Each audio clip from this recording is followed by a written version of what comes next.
Doncs bé, si ens parem aquí davant d'aquesta benzinera, veurem que a les parets encara es pot veure fins i tot allà al fons algunes restes de parets d'alguns murs que deurien ser de l'antic convent, i just aquí, si avancem, veureu que comença una espècie de corriol petit, que bàsicament no se li pot dir ni corriol perquè gairebé és tot ple de vegetació.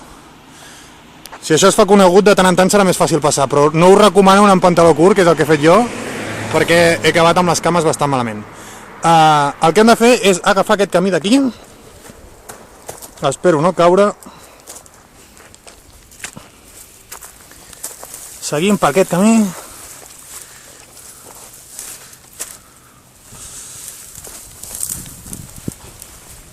hi ha moltíssima vegetació, com veieu, i aquí la tenim.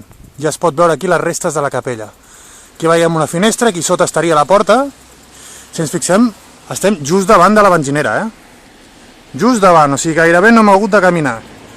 No sé si ho hem comptat, però serien com a molt 5 o 6 passes. Aquí tenim el convent, les restes d'aquesta capella, i el que farem ara serà intentar passar tota aquesta vegetació.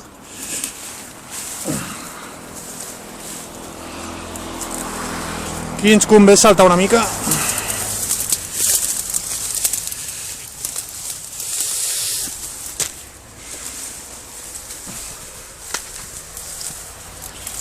És una llàstima perquè gairebé no hi ha perspectiva per poder tenir una bona imatge del convent, però més o menys aquí el tenim. Aquesta és la finestra i aquesta és la porta. Primer que he pensat quan he arribat aquí per primera vegada és dir quina llàstima no tenir les claus i poder entrar aquí dins, però la meva sorpresa ha estat que no necessitem clau per entrar. A veure si la càmera s'adapta. Simplement... Ups! Ara sí que es necessita. Ara. Aquí estem. Això són les restes de l'antiga capella. Com veiem hi ha un petit, diguéssim, desnivell aquí dins. No sabem ben bé per què serviria. Es poden veure les restes del paviment a terra.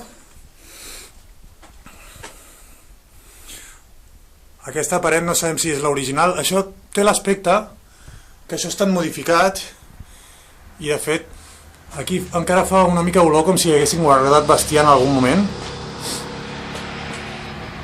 Es pot veure la finestra aquesta que es veia des de fora i com veiem és un espai molt reduït, però bé, el que és una sort, i esperem que segueixi sent així, el que és una sort és que no hi ha pintades al lloc, per tant no ha rebut actes vandàlics, i aquest és un lloc d'aquests amagats de Barcelona, que és un lloc simbòlic, un lloc on barcelonins i gent d'arreu van intentar atracar el setge de Barcelona fet pels borbònics, i un dels llocs on es van reunir va ser el convent de Sant Jeroni, del qual poca cosa ens queda a part d'aquesta capella. Doncs ara ja serà un altre lloc secret de Barcelona. Fins la propera.